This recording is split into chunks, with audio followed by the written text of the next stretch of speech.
started him out sprinting and then on the grass, and how have you seen him develop?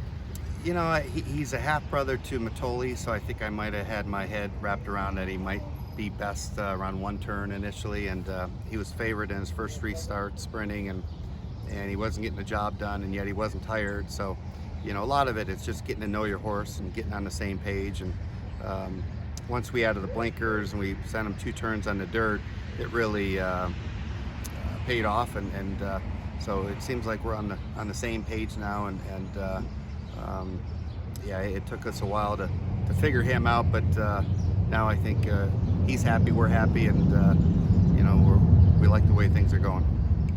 He seems like a versatile horse where you can pretty much place him where you need to in a race. Where do you hope to see him?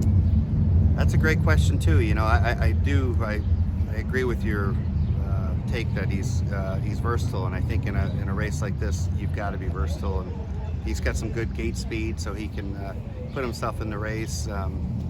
Flavien Prat, who's just a phenomenal jockey, he's been working him. He knows him really well, so you know, it'll be interesting where we draw, but regardless of where we draw, I'm hoping for a good clean break, and then Flavien will just play the pace. Oh, okay, because I don't know how long y'all been. No, you're good. I talked about my childhood already. So Oh, teen years, yeah. I did not inhale. Sorry.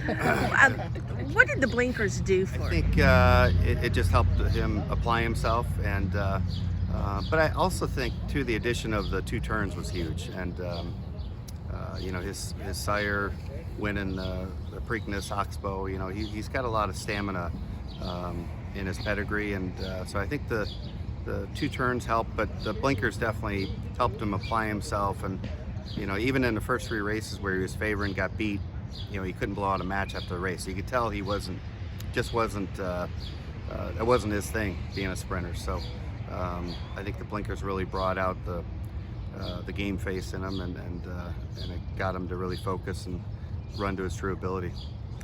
You've won the Derby coming through with a Santa Anita Derby winner, with a Florida Derby winner, and now you're hoping to win your 3rd with a Louisiana Derby winner. Talk about the decision to go to the fairgrounds. Yeah, you know, that was one that I think we just loved the timing from the Bob Lewis to the Louisiana Derby to this race. It just gave him ample spacing, and it was a little bit of a gamble, because if he didn't get lucky in the Louisiana Derby, we were gonna either have to run him back quickly or just scrap the Kentucky Derby altogether. So we just loved the spacing, and thank God he ran a dynamite race, and it enabled us to give him 6 weeks between that and May 1st. I mean, he's a horse who's run really well the 2 times he's come east.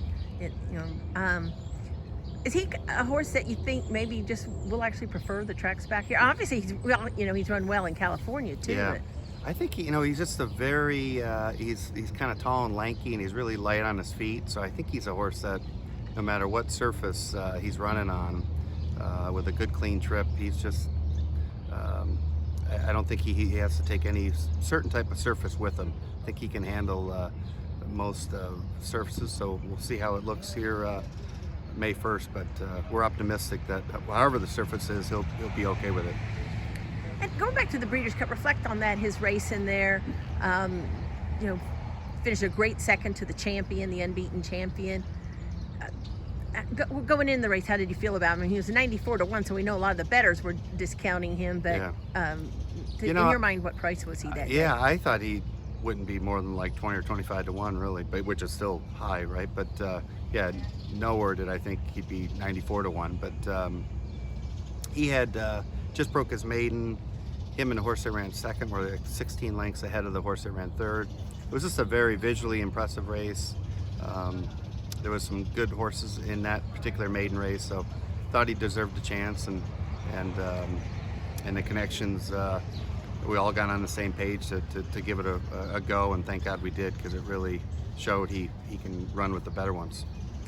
The mile and 3/16 of the Louisiana Derby, the horses coming out of that race will be the only ones that have run farther than a mile and 8. Was that an attraction to that race too, or is that thing it's an attraction now that he's done it?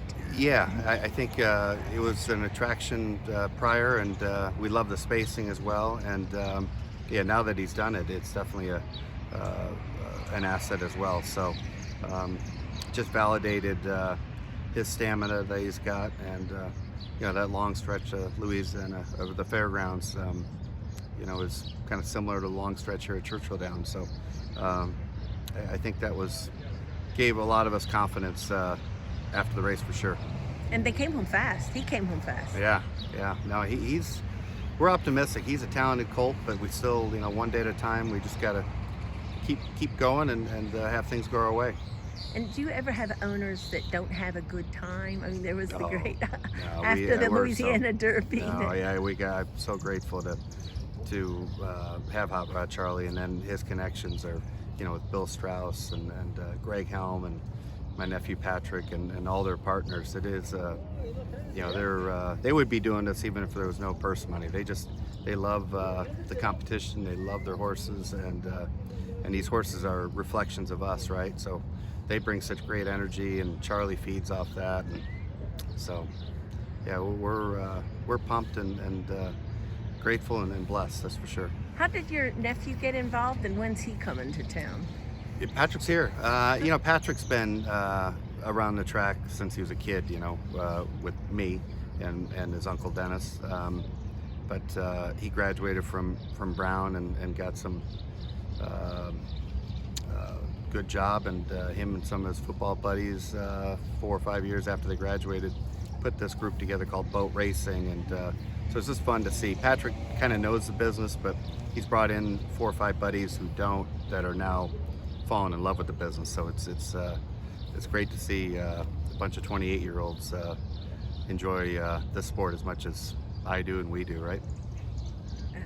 I think it's 6 of the last 9 Derby winners have come out of California, whether they ran there in their last start or not. Yeah.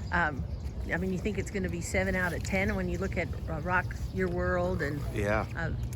It's possible. I hope so. I mean, hopefully it's not Rock the World, but yeah, I think, and that just goes to, we're so blessed with tremendous weather on a daily basis for the most part in there in Southern California. So being able to train on a dirt track leading up to the Derby, I think is a big edge.